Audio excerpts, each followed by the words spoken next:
Good afternoon সকলকে। তো আমার চ্যানেলে সকলকে স্বাগত। তো দেখতে পাচ্ছ যে আপডেটটা হলো, সেটা হলো যে আরপিএফ কনস্টেবল যে অ্যাডমিট কার্ড 2025 সেটা পাবলিশড হয়ে যাবে। তো এখানে বলে দিয়েছে যে কম্পিউটার বেস যে টেস্টটা হবে সেই টেস্টটা সংগঠিত হবে 2 থেকে 18 মার্চের মধ্যে 2025-এর মধ্যে, এবং বিভিন্ন সিটিতে সংগঠিত হবে।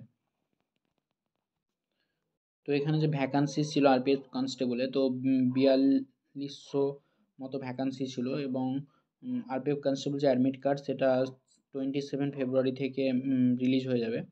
এবং হচ্ছে এক্সাম ডেট কোন কোন দিন আছে দেখে নাও। এক্সাম ডেট আছে 2 থেকে শুরু হচ্ছে এবং 18 তারিখ পর্যন্ত এক্সাম ডেট চলবে।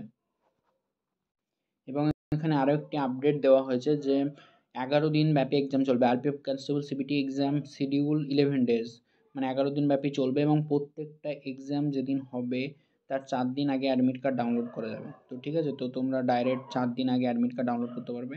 তো অ্যাডমিট কার্ড ডাউনলোড লিঙ্ক আমি ডেসক্রিপশন বক্সে বা কমেন্ট সেকশনের প্রথম কমেন্টে আমি দিয়ে দিচ্ছি। সেখান থেকে তোমরা ডাইরেক্ট লিঙ্ক পেয়ে যাবে অ্যাডমিট কার্ড ডাউনলোড করার, এবং কোন সিটিতে এক্সাম সেন্টার পড়েছে সেটাও জানতে পারবে। তো ভিডিওটি দেখার জন্য অসংখ্য ধন্যবাদ, এবং আমার চ্যানেলকে সাবস্ক্রাইব করো এবং চাকরি সংক্রান্ত আপডেট পাওয়ার জন্য এই চ্যানেলকে ফলো করো।